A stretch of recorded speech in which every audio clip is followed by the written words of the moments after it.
Latinx community in California between the 1960s and the early 90s. This was a time of huge changes, struggles, and fights for basic rights. People were dealing with a lot, but they didn't give up. One of the biggest issues was the farm worker struggle.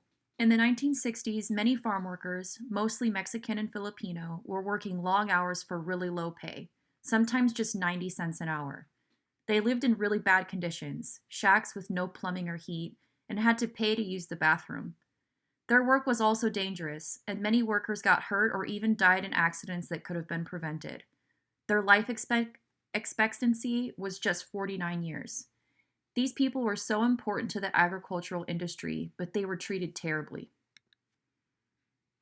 This is where Cesar Chavez and Dolores Huerta came in. Chavez started the National Farm Workers Association in 1962, but it wasn't until the Delano grape strike in 1965 that things started to change.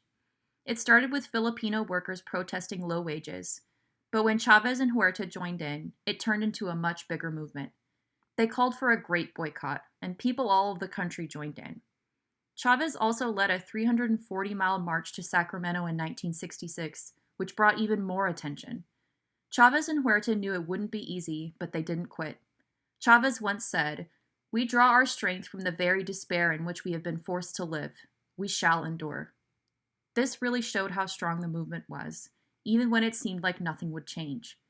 By the early 70s, farm workers had union contracts with big growers. They won better pay, health care, and safer working conditions. It wasn't easy, but they made real progress.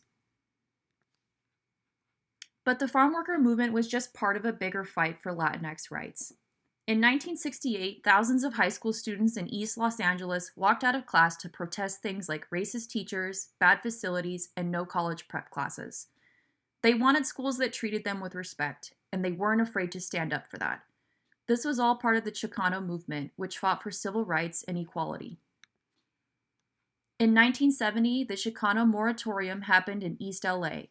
This protest was mostly about the Vietnam War, but it also focused on how Mexican Americans were being drafted more than other groups. Many Mexican American families didn't have the money to avoid the draft, and recruiters targeted their communities with promises of jobs. On August 29, 1970, about 20,000 people gathered to march. Sadly, things turned violent when Ruben Salazar, a journalist, was killed by the police. His death really brought attention to the cause. Fast forward to 1994 and Proposition 187 came up. This was a law that would deny public services like healthcare and education to undocumented immigrants. It sparked a new wave of protests, especially from students in Southern California. High schoolers walked out of class to fight it, and their actions helped bring national awareness to the cause. This was a new generation of Latinx youth continuing to fight for justice. From farm workers in the 60s to students in the 90s, the Latinx community in California went through a lot, but they kept pushing for a better future. As Dolores Huerta said during the grape strike, "But if our road does not bring us to victory and social change, it will not be because our direction is mistaken or our resolve too weak, but only because our bodies are mortal and our journey hard. For we are in the midst of a great social movement, and we will not stop struggling till we die or win." This quote really shows the strength and determination of the movement.